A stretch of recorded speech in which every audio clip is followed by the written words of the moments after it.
Lee Newell, one of the three men who have been charged with the murder of child killer Kyle Bevan inside of HMP Wakefield on the 5th of November.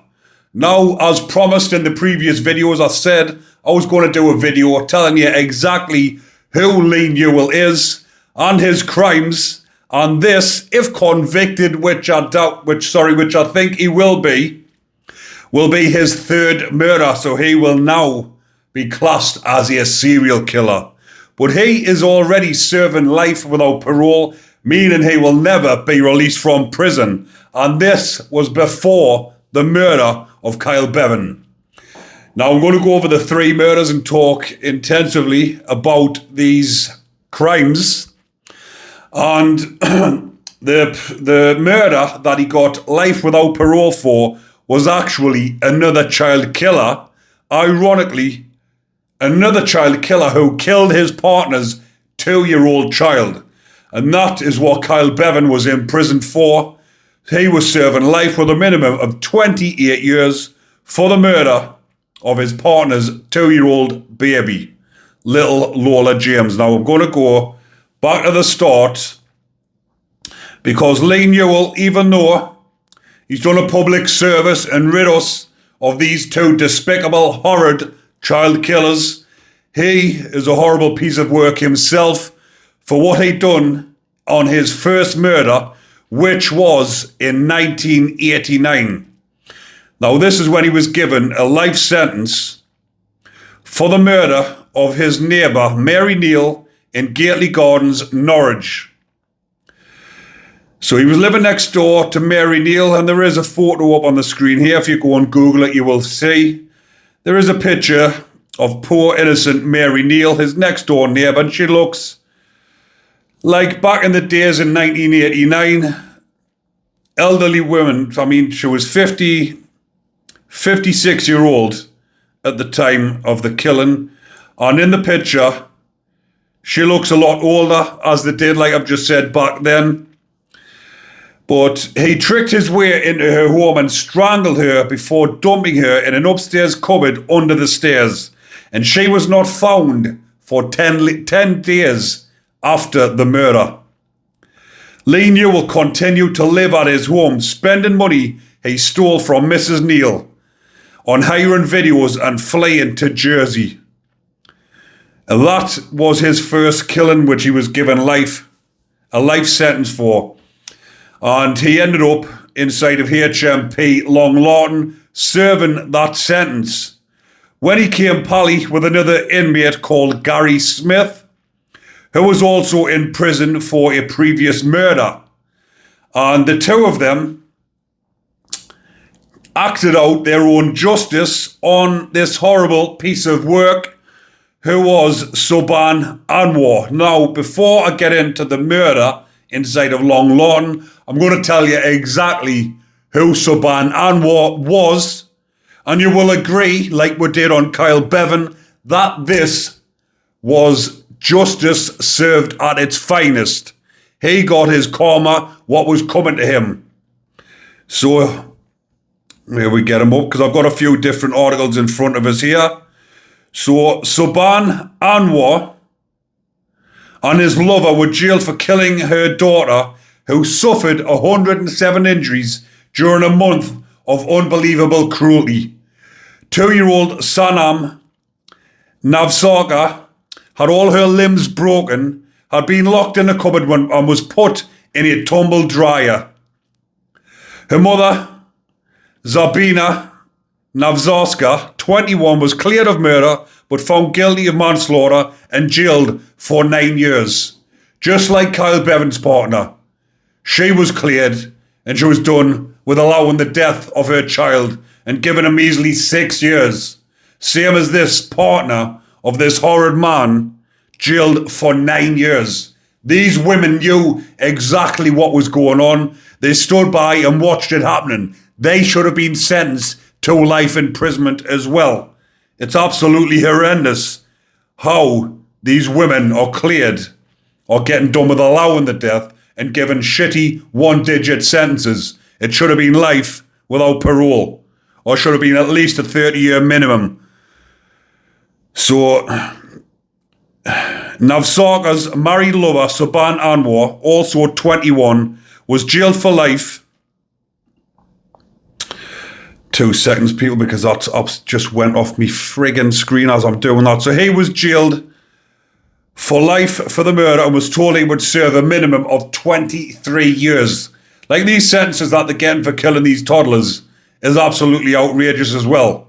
He would have been back on the streets when he was 44-year-old, or not long after, because these horrible bacons, what the class has inside a prison, they just keep their heads down in jail, get the courses done, and they get out on the first parole. So in the witness box at Bradford Crown Court in February 2009, the pair had blamed each other for Sanam's death. Judge Peter Thornton QC summed up the toddler's ordeal by telling the court, humanity has let her down. It is almost unbelievable the pain and anguish she must have suffered, not just once or twice, but repeatedly and persistently over weeks, at your cruel and selfish hands. That must have been horrendous for that poor little toddler. All of her limbs were broken. It went on for a month. She was put inside of a tumble dryer. What going through their sick and twisted minds? Social workers from Kirklees Council in West Yorkshire met the couple and the girl 3 times during the period she was being systematically beaten to death, but had no idea what Sanam was enduring. Well, you absolutely let that child down, didn't you? Because that child should never have had to go through that ordeal. As well as putting her in the tumble dryer, Anwar dumped her in the bin as her mother looked on. Her mother looked on when she was dumped in the bin, and she was just found guilty on manslaughter. She could have prevented that and stopped that at any given moment by shouting, "Stop, I'm calling for help," or go and run out the door and getting help before this unfolded. The court heard that tiny handprints and bloodstains were found inside cupboards at their home in Huddersfield and at a former property in Batley. A post-mortem examination revealed the arms and legs were broken and there were 107 injuries across her body, including 36 bruises to her head and neck, 26 to her arms and 10 to her abdomen. 2 trauma-line bruises on her thigh showed where she had been battered with metal poles, and the toddler suffered further agony when aftershave was splashed over her nappy rash and open sores. Not once did her mother take her to a doctor for treatment. Eventually, their failure to help Sanam killed her. Fat deposits from her broken bones entered the bloodstream and caused her death. How absolutely outrageous and sickening. And I'm so glad that Anwar met these 2 inmates inside of HMP Long Lartin and they put an end to that horrible, horrible man. So Smith and Newell followed. He was 24 at the time, because at the time of his murder, or his cleansing, shall we say. So he'd only been in prison 3 years before he got ended. So they followed Anwar into his cell in Long Lartin Prison in Worcestershire, armed with weapons fashioned out of a pen and a toothbrush, before binding his ankles with tape and strangling him with his own tracksuit bottoms. Smith then made Newell a cup of hot chocolate before they let prison guards into the cell and were taken into segregation. The pair blamed each other, but a jury took less than 4 hours to find both guilty of the fatal attack or cleansing. Smith and Newell had not said why they killed Anwar, but the judge pointed out that there was a moral code in prison that included targeting those guilty of offences against little ones. Anwar was serving time for killing a child. Both defendants refused to leave the cells at Warwick Crown Court to hear their sentences. The judge nevertheless addressed his remarks to the pair, saying, "One of the most chilling aspects of this case was the almost complete lack of emotion shown by either of you after the killing." Well, why would they have any emotions for cleansing that horrible, horrible man for what he had done? The judge said this was of exceptional circumstances. Well, not really. They were so serious that neither man should ever be considered for parole. He said the murder of Anwar had been planned, and although the motive may never be known with certainty, he said, in the course of the trial, the jury heard evidence about the type of moral code which exists within the prison population. A code which may be enforced by the use of verbal abuse, physical violence, and even on occasion, death. It may be no coincidence that the deceased in this case have been convicted of what I've just mentioned before. Newell and Smith were initially sitting in the dock to hear sentence passed, but demanded to be taken to the cells after the judge gave permission for Anwar's parents to sit in the well of the court rather than the public gallery. The victim's family said they would continue to prove Anwar was innocent. How could you prove that? Absolute imbeciles. A spokesman for the family said Anwar considered Smith and Newell friends, but they acted like animals. He said Subhan had been in Long Lartin prison for 4 years. He had built up friendships with prisoners and officers. He had proven to be a model prisoner. Beavenon was a wing representative, wronging, helped prisoners to be heard, help other wrongings. And like I've said, what were they doing on that wing as well? The wrongings themselves. Was well behaved and never caused any trouble. Of course he didn't cause trouble, because he was with a bunch of grown men who could act out their own injuries on this despicable person who can only batter little ones. Of course, when he comes up against men, he's not going to lift his fist to them because he's an absolute coward. We are shocked and saddened by how Subhan was killed by Smith and Newell. Were you not shocked about what your son done to them, that defenceless toddler? Jurors heard that Anwar appeared to be his normal self on the day of the murder, 14th of February of that year. He had phoned his family and in his role as a wing representative discussed the provision of CDs with another inmate.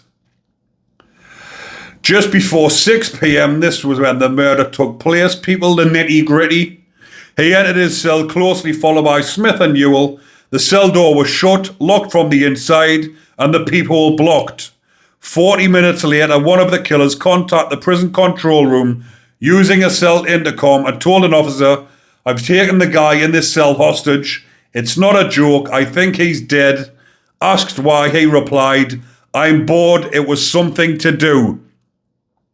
Because in HMP Long Lartin, I do know from speaking with lads who have been in there that there is no toilets inside the pads. And like it says, there's an intercom. The intercom is used for during the night when all the prisoners are locked up. You press the buzzer and they let you out of the pad to go to the toilet. When the prison officers arrived, they spoke to the men inside the cell, which remained locked. The pair appeared calm. Asked by one neighbour what had happened, Newell replied, "I don't know, I wish I knew myself." Asked if Anwar was still alive, Newell replied, "He is with Allah." Smith then said Newell was a bit shaky and made him a chocolate with icing and sugar, bit of icing on top, to celebrate the cleansing. The two men eventually opened the door at 8:20 p.m. Anwar was found lying on the bed face down. His ankles had been tied together with 2 meters of tape, and he had been strangled with his own tracksuit bottoms. He had a bruise on his forehead that could have been the result of a punch, and a bruise to his right shoulder, possibly where he had been struck by shanks, makeshift weapons fashioned out of a pen and toothbrush that were found below the window in Anwar's cell. Later that night, another prisoner in the segregation unit asked Newell what had happened. The prisoner asked, "Did you open up his guts?" And Newell replied, "No, just his neck." And both attackers were serving life for murder, which I've went on to say. And so Smith from Leicester was jailed in 1999 for murdering 22-year-old Ali Hassan, whose naked body was thrown into a quarry. So that was what Smith was in prison for. And both of them inmates, Gary Smith and Lee Newell, for that attack or that cleansing, which I've said previously, was sentenced to life without parole, meaning whatever they do in prison afterwards, they will have no more time added on. Or they will do, it just won't make any difference whatsoever. So, in their minds, in the case of Lee Newell, and when I've done an updated one yesterday on the killer of Paul Massey, he was also serving life without parole. And again, it's going to make no difference whatsoever. So that is why I'm going to talk a little bit about what happened as well. But about what's happened to him before that, But Mark Fellows, the other prisoner, along with Lee Newell, who was serving life without parole, it doesn't make no difference whatsoever. Obviously, they're going to get another life sentence on top. But like I've mentioned, life without parole, with another life sentence on top, you will not serve another day inside of prison. So, if you're not going to get out of prison, why not take a couple of these bacons with you? And I am going to be doing an updated video on who is next. I done one last week talking about 5 high-profile prisoners who are next on the list for prison justice, who are shitting themselves. But I'm going to do another list of another 5 inmates who are just as likely to be next on that list. But Lee Newell actually lost an eye in attack by another prisoner serving life without parole. And that was Gary Vintner, who is another absolute wrong'un, what I'll class him as. And he is serving life without parole, and he's actually had about, I don't have a video on him if you go back and have a look, but I will do an updated one for me subscribers. He's actually serving about 4 life sentences. He was originally given a life sentence, then he committed another murder on his release and given life without parole. Then he attacked Roy Whiten, and I believe he got an IPP for that one, which is absolutely ridiculous. Someone who was serving life without parole, why give them an IPP sentence? Then for this attack on Lee Newell, which I'm going to talk about now, he was given another life sentence. So I'm just going to talk. So Lee Newell lost an eye when he was attacked by a fellow prisoner. And Lee Newell, ironically, is trying to sue the system, but I don't believe he got any money. So he was punched to the ground. This was in HMP Woodhill in November 2014.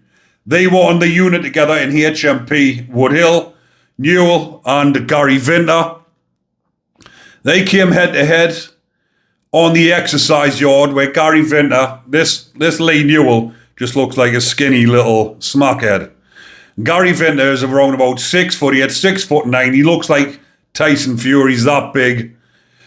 And he's a big, towering, intimidating fella. And he wasn't happy with the conditions that he was being kept in inside of HMP Woodhill. He wanted to be moved off that unit to another prison. The reason he gave was the gym wasn't sufficient for him. Obviously didn't have enough weights in, and he wanted moved. So, how do you get moved? You kill somebody on the exercise yard, which is what he was trying to do to Lee Newell. So Lee Newell was 52 at the time of this. I think I forgot to mention at the beginning, when he done his first murder of the poor next door neighbour, Mary Neal, he was in his late 20s. And he's classed as a wrong'un by killing an elderly neighbour and doing it to pinch her money. I think I forgot to mention that at the beginning. But he's classed as a wrong'un as well. So Vintner assaulted him to get moved to another jail. And the Ministry of Justice barrister said Vintner had threatened violence against staff, but not other prisoners. Because he's trying to sue the Ministry of Justice, and they're saying that he said he wasn't a threat to other prisoners. Lee Newell actually ended up with a fractured skull and severe brain injury after the attack, and also lost an eye. And he was trying to sue the Ministry of Justice, and his barrister went on to say, who was representing him, said he should be awarded damages between $68,000 and $111,000 for his injuries.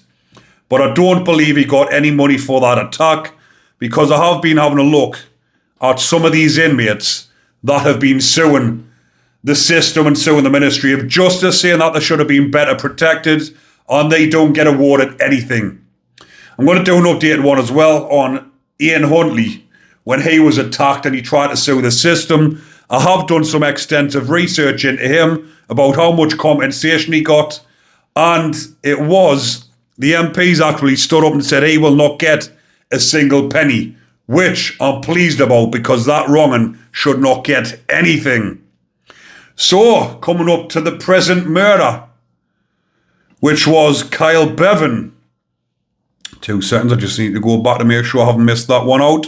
Which was the murder of Kyle Bevan, which we all know about because you would have been watching the previous videos leading up to this. This is the reason why I'm talking extensively about Lee Newell, because I did do a video on him a couple of years back talking about prisoners serving life without parole.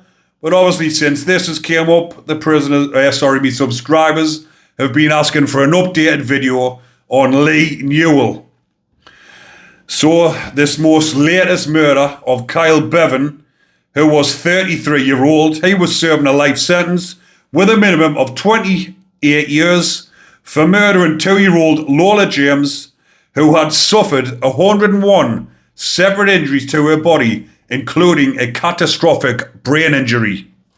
And that, like I've said with the other Bacon, the other child killer, who had done similar, that child who I've just mentioned before that child that I mentioned before, I think it said she had 109 different injuries, where this child had 101. So these two despicable prisoners, two despicable pieces of garbage, who are no more, are both as bad as each other, and both deserved the same punishment. So the latest one, which Lee Newell, along with Mark Fellows and David Taylor, went into the pad with Kyle Bevan just before bang up. The three of them, we don't know exactly, but I'm assuming the three of them have battered him to a pulp before strangling him like they did with Subhan Anwar, ending his life there and then. But they then put him into bed at the end of roll call. They must have wanted to have one last night on that wing, because they knew they were getting put in the unit when the CCTV of them three going into the pad. So whatever happened, they could have easily went out and said, right, one off, we've killed this horrid Bacon, and they could have just went and told them. But they decided to tuck him up in bed, have his arm hanging out the bed so when the screw was doing the late night call for bang up, which they do because the doors all get banged. They've probably banged the door when they've came out, or the screws, because sometimes after these murders had been happening, what used to happen is when I was in Franklin, you could go behind your door and slam the door and the door would automatically lock. But because of a murder that happened inside of Franklin, the screws would double lock the door whilst it was open. They would open your door, and when they let you out for association or workshops or whatever, they would jam the door so the lock was coming out. The bolt would come out of the door so that when you try to lock your door afterwards, you can't, it won't shut. They'd done that so these prisoners wouldn't be took hostage inside the pads. So whether or not the door was ajar or not, in this case, when the screw was coming round to do the roll call on the night, he might have unlocked the door so he could lock it, looked in, and seen Kyle Bevan lying in bed, because obviously they've got to check to make sure, which has happened, where they'll pad the bed out to make it look as though somebody's in, and they'll stop in another inmate's cell. I'll talk about that on another video. But obviously, normally they've got to get some sort of interaction with the prisoner that would shout, "Are you in there?" And he would put their arm up, or you would put your arm up to say, "Yes, boss, I'm alive. I'm here. I'm in my bed." But he's obviously, the screw on the call that night will be in deep shit, because they'll have said, why didn't you check or shout of him to get some sort of response? But obviously when he's looked in and seen his hand, he's probably thought, well, everything looks all right. Doesn't look like he's just been strangled to death. And he's locked the door. In the morning when they're doing roll call, this is when the murder has been discovered, because he's lying there stiff, stone dead, white as a sheet, and there's no response. So when he's shouting, Bevan, Bevan, no response. Bevan has went to heaven. I'm a port and I didn't even know it. You're going to like that one, people. But yes, that's what happened. The murder was discovered in the morning. They've went and looked at the CCTV, seen them 3 inmates go into the pad. Bevan has went to heaven and hears no more. And them 3 inmates have been charged with the murder. So people, that is Lee Newell and everything about him. And I will keep you updated on what happens and what unfolds in this, because I am curious to see what comes out. Whether one of them takes it on the toes and says, right, it was me that done it, me who inflicted the final death sentence upon this bacon, or all 3 of them might just put their hands up and say yes. But I do believe they'll probably take it to trial, because it will give them a bit of time out of the pad, going on legal visits or even talking with the barrister or whatever and the King's Counsel, just to fill in the boredom of that life without parole. It's something for them to do, trying to fight the case and trying to maybe take it to trial, where they will be took in a paddy wagon to the courts. So it's going to give them a little bit of time out of the jail, even though they'll still be cuffed and they'll be in the Cartier van getting took to court and back. They'll probably do that, like I've just mentioned, just to fill in a bit of boredom, and maybe get to court and make a bit of a mockery out of the courtroom and have a bit of a laugh about what they've done. But I will keep you updated on that, people, how it unfolds in the coming weeks and months. Because I do believe it'll not take long for this to get to trial. 2 seconds, it did actually say when the trial would take place. A provisional trial date has been set. And that would face trial on the 2nd of June. Pleas on the 15th of December. And if denied murder, would face trial on the 2nd of June. So I will keep you updated on that, people. So on that note, I'm going to leave that one there for now. And as usual, if you are enjoying the content, remember to comment, like, and subscribe. Hit the notification bell so you don't miss another video. Enjoy the rest of your day, people. And most importantly, stay safe.